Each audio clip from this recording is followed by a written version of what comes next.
નમસ્કાર મિત્રો, મારી યુટ્યુબ ચેનલમાં તમારું હાર્દિક સ્વાગત છે। આજે આપણે વાત કરવાના છીએ શેઠાણી અને નોકરાણી સાથેની ઘટના। નંદુને જો કોઈ પૂછે કે અલી અમારા ઘરનું કામ બાંધીશ, તો એ ચોખ્ખી ચણક ના પાડી દેતી। એ કહેતી, ના બેન, એ ઘરના કામ બસ છે। એમાંય વસંતભાઈ શેઠના ઘરનું કામ તો પોણો દી પહોંચે એટલું છે। સેંતકના કામ બાંધીને પછી બધાને નારાજ કરવા કરતા આ બે કામ બસ છે ને મારે આમે ઘરમાં ખાવાવાળા કેટલા, હું ને મારો ધણી, પછી કમાઈ કમાઈને કમાવું કેટલું? ના રે બા, આ બે કામ બસ છે। પણ નંદુ, આ વસંતભાઈના ઘરનું કામ તને ન ફાવે? તને ફાવે છે? કોઈ પૂછતું કેમ ના ફાવે? જોકે કામ જાજુ છે પણ પહોંચી વળું છું। પ્રમાણમાં પગારે એવો દે છે ને, પગાર તો જાણે સમજ્યા, કામ પ્રમાણે પગાર તો મળે। પણ એ વસંતભાઈની ઘરવાળી એટલે કે તારી રીટા શેઠાણીનો જીબડો કેવડો મોટો છે, આખો દાડો કચ કચ ને કચ। તે એવી કાતર જેવી જીભથી શા માટે સોરાય છે? બીજું કોઈ વળી વસંતભાઈની ઘરવાળીની ધારદાર જીભનું વિવરણ કરતું। આપણે તો બેન કામ જોડે મતલબ, બધાય કામ ચોખા ચણાક કરીને દઉં છું। હા, પછી બોલવાવાળાને કોઈ રોકી શકતું નથી ને, ન બોલવાવાળાના મોંમાં આંગળા નાખીને કોઈ બોલાવી શકતું નથી। જોકે કામનું પૂછવાવાળાને મોઢે આટલું નંદુ બોલી એ એક આશ્ચર્ય ગણાય, નહીતર નંદુ કોઈને મોઢું આપે નહીં। એના જવાબો બનતા સુધી ટૂંકાક્ષરી, એમાંય પરાણે પરાણે કોઈ જવાબ માગે તો એ બનતા સુધી હા ના બરાબર ઠીક જેવા ટૂંકાક્ષરી જવાબો આપી સવાલને ટાળતી, નહીતર એ મોઢું જ સીવી દેતી। નંદુનું આ ઓછું બોલવાપણું જ એનું ક્વોલિફિકેશન ગણાતું। જે ઘરમાં એ કામ કરતી એ ઘરની કોઈ વાત એના મોં દ્વારા બહાર પહોંચી શકતી જ નહીં। નંદુનું બીજું ક્વોલિફિકેશન તે એનું ચોખ્ખું અને વ્યવસ્થિત કામ। એના કામમાં પૂછવાપણું રહેતું જ નહીં। ઘરના કામ એક પછી એક એવી રીતે આટોપતી જતી કે કોઈને બોલવાપણું રહેતું જ નહીં। ખૂણે ખાંચરેથી એવી રીતે કચરો કાઢે કે ક્યાંય જરા જેટલી ધૂળ શોધી એની ધૂળ કાઢવાનું કોઈ કહી શકતું નહીં। કપડાં એવા ઘસી ઘસીને ધોતી કે કદાચ આટલી કાળજી તો ધોબીએ નહીં લેતો હોય। વાસણ માંજી એને નિતારી કપડાથી સાફ કરીને પાછા મૂળ જગ્યાએ એવી રીતે ગોઠવી દેતી કે કોઈને કહેવા પણ રહેતું નહીં। રાતનું રસોડું પતે પછી કેટલી શેઠાણી તો નંદુને ઢાંકો ઢૂંબો કરી દેજે કહીને વર જોડે ફરવાય ચાલી નીકળતી। નંદુનો ભરોસો લાખ રૂપિયાનો। નંદુ વસંતભાઈને ત્યાં છેલ્લા 1.5 વર્ષથી કામ કરતી। સવારના 9:30નો ટકોરો પડે કે વસંતભાઈની બંગલીનો ઝાંપો ખુલ્યો જ હોય અને નંદુએ પ્રવેશ કર્યો જ હોય। નંદુ ઘડિયાળના કાંઠે કામ કરતી। ઘરમાં પ્રવેશતા જ ઝાડુ હાથમાં લેતી, આખી બંગલીનો કચરો વાળી પછી પોતા કરવા લાગી જતી। ઘસીને પોતા કરી એ કપડાં ધોવા બેસતી। ઘસી ઘસીને કપડાં ધોઈ બંગલીની અગાસીમાં એને ચાપ ચીપિયામાં ભરાવી વ્યવસ્થિત રીતે સૂકવી દેતી। એ પછી એ રીટા શેઠાણી પાસેથી ચીજ વસ્તુઓનું લિસ્ટ અને પૈસા લઈ બજારમાં ખરીદ કરવા જતી। એ પછી ઘરનું નાનું મોટું કામ પતાવી વાસણ માંજતી। વસંતભાઈના ઘરનું બધું કામ પતાવી બપોરે 1 વાગે બીજા ઘેર કામે જતી અને પછી ત્યાંથી સીધી પોતાના ઘેર। સાંજના 6:30 કામનો બીજો દોર આરંભ થતો, તે રાતના 9:30 સુધી ચાલતો। વરહના 365 દિવસ નંદુની આ રફતાર રહેતી। ન ક્યારેય કામમાં ખાડો પાડતી કે ન ક્યારેય રજા લેતી। તહેવારોના દિવસે એ નંદુ કામ પર હાજર હોય। નંદુનું આ ત્રીજું ક્વોલિફિકેશન એ એટલું જોરદાર હતું કે સૌ કોઈ ઈચ્છતા નંદુ અમારે ઘેર કામ કરતી હોય તો કેવું સારું। નંદુએ જે 2 ઘરોનું કામ બાંધેલું એમાં એક વસંતભાઈના ઘરનું કામ હતું। જિંદગીના 365 દિવસ જે ઘર સાથે એના તાર વણાયેલા રહેતા એ ઘર પણ આપણે એક નજર કરી લઈએ। વસંતભાઈ આમ તો સાવ સામાન્ય કુટુંબના, લગભગ ગરીબ ગણાય એવા ઘરમાં એ જન્મ્યા અને ભણ્યા। ભણવામાં એ એટલા તેજસ્વી હતા કે એક ટ્રસ્ટની સ્કોલરશિપ લઈને પરદેશ ભણવા પણ ગયા। એમની પત્ની રીટા ગર્ભ શ્રીમંત કુટુંબની, 3 પુત્રો પછી જન્મેલી રીટા સૌને માટે રમકડા સમાન હતી। માતાએ પિતાએ ત્રણેય ભાઈઓએ એને અને નોકર ચાકરો એને એવી લાડકોરમાં ઉછેરી ફટવી મારી હતી કે કોઈ ઉચ્ચ ખાનદાન કુટુંબમાં તો સચવા એવી હતી જ નહીં। ગુમાનનો અંચળો ઓઢીને ફરતી રીટા કોઈ ગરીબ રાંકડા સ્વભાવના કુટુંબમાં જળવાઈ જાય એ ગણતરીથી એના પિતાએ આવા રાંક સ્વભાવના છોકરાની શોધ ચલાવી અને એ પરિપૂર્ણ થઈ વસંતભાઈ પાસે. વસંતભાઈ જેવા પરદેશથી પાછા ફર્યા કે પ્રાણ જીવનદાસ શેઠે એટલે કે રીટાના પપ્પાએ એમને ઝડપી લીધા. વસંતભાઈને એમણે એક ફેક્ટરી કરી આપી અને રહેવા માટે નાનકડો બંગલો પણ બાંધી આપ્યો. પુત્રીના સુખ, સંતોષ, શોખ, ગુમાન અને માનપાન ખાતર પિતાએ એને ઘણું આપ્યું. પણ જો સૌથી કોઈ ખાસ ચીજ વસ્તુ આપી હોય તો એ આ નંદુ હતી. નંદુ આમ તો પ્રાણજીવન શેઠને બંગલે કામ કરતી. પ્રાણજીવન શેઠના પત્ની સદાય માંદા રહેતા એટલે એમની ચાકરી માટે એને ઘરના બીજા પરચુરણ કામ માટે નંદુને રાખી હતી. ઘરમાં બીજા ઘણાય નોકરો હતા, પણ નંદુના કામની ચીવટ, પ્રામાણિકતા અને નીતિ માટે શેઠને ઘણું માન હતું. એટલે રીટા જ્યારે વસંતભાઈને પરણી ત્યારે રીટાને ઘર ગૃહસ્થી શીખવવા અને એને જાળવી લેવા માટે પ્રાણજીવન શેઠે એને દીકરીના બંગલે કામ કરવા રખાવી દીધી.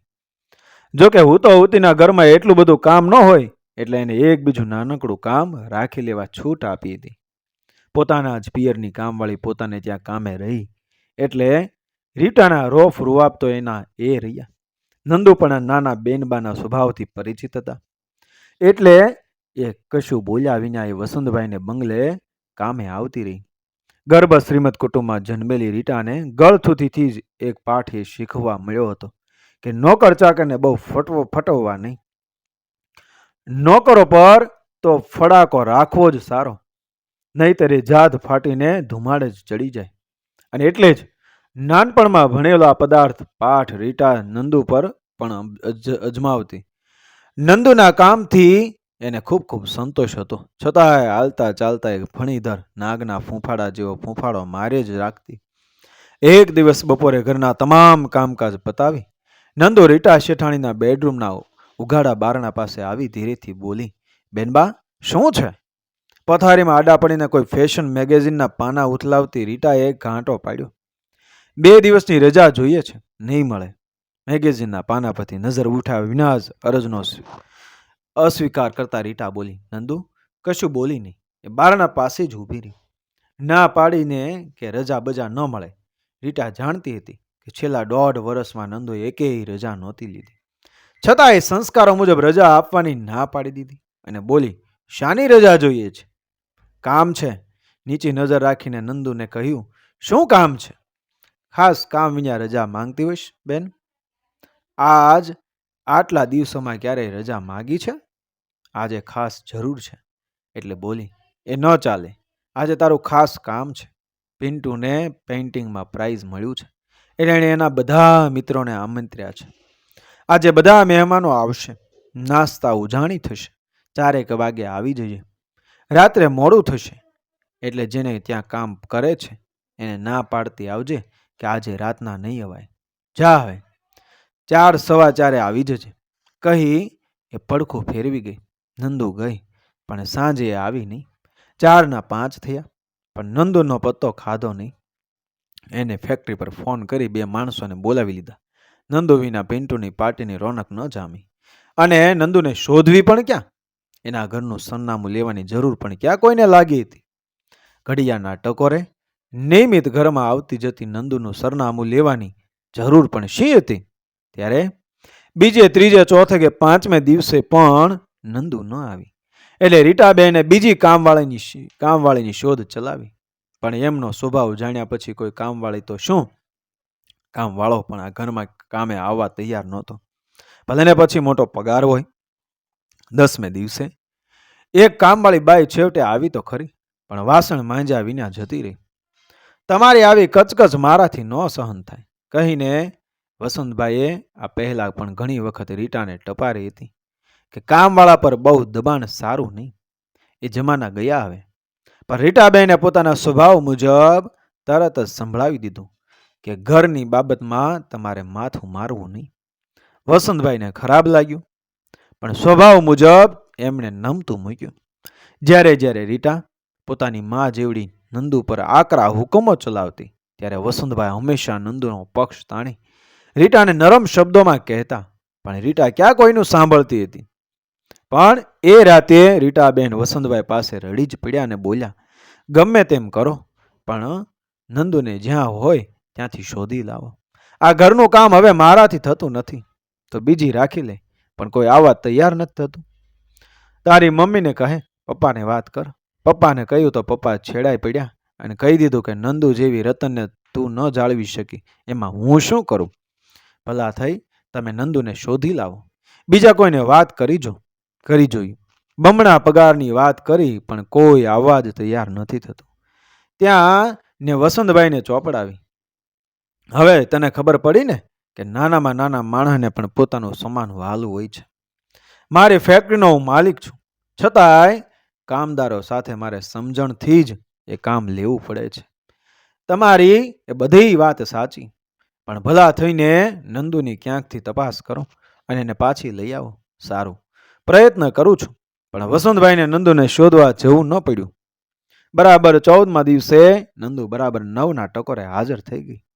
જાણે કશું જ બન્યું ન હોય એમ એણે ઝાડુ હાથમાં લીધું. નંદુને જોઈ રીટાબેનનો મગજ ફરીથી ઉછળ્યો. એણે ધમકાવીને પૂછ્યું, ક્યાં ગઈ હતી આટલા દિવસ? પણ જવાબ આપે તો એ નંદુ શાની? એ ઝાડુ મારતી રહી. પૂછું છું તને કે આટલા દિવસ ક્યાં મરી ગઈ હતી? ફરી નંદુનું મૌન. હવે રીટાબેનને ખરેખર એ ચીડાયા. મોઢામાં મગ ભર્યા છે કે જવાબ નથી દેતી? કહું છું ક્યાં મરી હતી આટલા દિવસ? રીટાબેનનો ઘાંટો સાંભળી ફેક્ટરીએ જવાની તૈયારી કરતા વસંતભાઈ બેડરૂમમાંથી બહાર આવ્યા. એમણે નંદુની સામે જોયું. નંદુ હાથમાં ઝાડુ પડતું મૂકી બાથરૂમ તરફ જતી રહી. ક્યાં ચાલી? કહી રીટાબહેન એની પાછળ જવા જતા ત્યાં વસંતભાઈએ એને રોકી. 1 મિનિટ રીટા, હું કહું છું કે તમારે ઘરની બાબતમાં માથું ન મારું, કહી એમણે બાથરૂમ તરફ જવા જેવા પગલાં ઉપાડ્યા કે વસંતભાઈ જોરથી બૂમ પાડી, શરાબ રીટા! આટલા વર્ષો પછી કદાચ પહેલી જ વખત વસંતભાઈના મુખે આવો આકરો શબ્દ નીકળ્યો હતો, પણ એ એવો અસરકારક હતો કે રીટાબહેનના પગ ધરતી જોડે જાણે જડાઈ ગયા. વસંતભાઈ એને ધમકાવતા કહ્યું, તારામાં અક્કલ છે કે નહીં? તે નંદુબેનના મોં સામે જોયું? એમના કપાળમાં ચાંદલો નથી, હાથ બંગડીઓ વિના અડવા છે. તારા ભેજામાં કશું ઉતરે છે કે નહીં? નંદુબેન બાથરૂમ તરફ ગયા તે એમની આંખમાં આવેલા જળજળિયા સાફ કરવા. એક સ્ત્રી થઈને તું આટલું સમજી શકતી નથી? નંદુ સાડલાથી મોઢું લૂછતી આવી અને હાથમાં ઝાડુ પકડવા વાંકી વળી કે વસંતભાઈએ એના 2 ખભા પકડી પૂછ્યું કે મને કહેવરાયું પણ નહીં? હે બેન, આ બધું ક્યારે બન્યું? ડુસકા ખાતી નંદુ બોલી, જે દિવસે પિન્ટુભાઈએ ઘેર પાર્ટી રાખી હતી તે દિવસે સાંજે. નંદુની આંખમાંથી શ્રાવણ ભાદરવો વરસતા ચાલ્યા. વસંતભાઈએ એને હિંચકા પર બેસાડી એની બાજુમાં બેસી એના વાહામાં હાથ ફેરવવા લાગ્યા. સામે ચૂપચાપ ઊભેલી પત્ની તરફ જોઈ અને ઊંચા અવાજે બોલ્યા, આમ ઊભી છે શું? જા નંદુબેન માટે પાણીનો ગ્લાસ લઈ આવ અને એમને માટે ને મારે માટે ચા મૂક, અને જતા જેટલા એટલું સાંભળી લે કે જ્યાં સુધી તારી અક્કલ ઠેકાણે નહીં આવે ત્યાં સુધી આ ઘરમાં હવેથી હું માથું મારતો રહીશ. અને પછી બબડ્યા, નંદુબેનને થયેલા અન્યાય સામે કદાચ હવે મારે માથું ઉચકવું પડશે. એ દિવસ પછી નંદુબેન વસંતભાઈને બંગલે જ રહ્યા. તે આજે દિવસ સુધી વસંતભાઈએ બીજી કામવાળી બાઈ રાખી, પણ નંદુબેન પાસે કામ ન ખેંચાયું. માત્ર પિન્ટુની માવજત એ જ નંદુબેનનું આ ઘરમાં કામ. પિન્ટુ તો હવે મોટો થઈ ગયો છે, ભણીને પપ્પાની ફેક્ટરીએ જતો થઈ ગયો છે, પણ ફેક્ટરીએ જતી વેળા જ્યાં સુધી નંદુબેન એને માટે છાશનો ગ્લાસ ન કરે ત્યાં સુધી એ જાય નહીં. નંદુબેન એને પોતાના સાડલાથી ચશ્મા ન લૂછી દે, એના બૂટના મોજા કે પૈસાનું પાકીટ ન આપે ત્યાં સુધી ઘરની બહાર પગ ન મૂકે. ક્યારેક એના મમ્મી એના માટે છાશનો ગ્લાસ લાવે તો પિન્ટુ પૂછે, મોટી બા નથી? અને એ તો હતી વસંતભાઈની નંદુની બાબતમાં ઘરમાં માથું મારવાની વાત. ક્યારેક ખાનદાની અને સંસ્કારની વાતો નીકળે છે ત્યારે વસંતભાઈ નંદુનું ઉદાહરણ અચૂક આપે અને બોલે, જુઓ તો બાઈની ખાનદાની.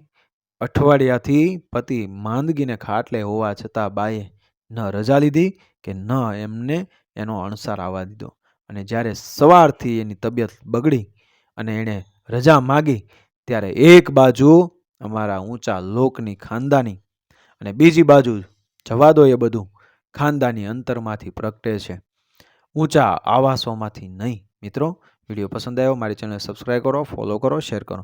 મળીએ આવી જ ઘટનાને પ્રેરણાદાયક વાર્તાઓ સાથે આગળના વિડીયોમાં. બન્યા રહેજો મારી ચેનલ સાથે. જય શ્રી કૃષ્ણ.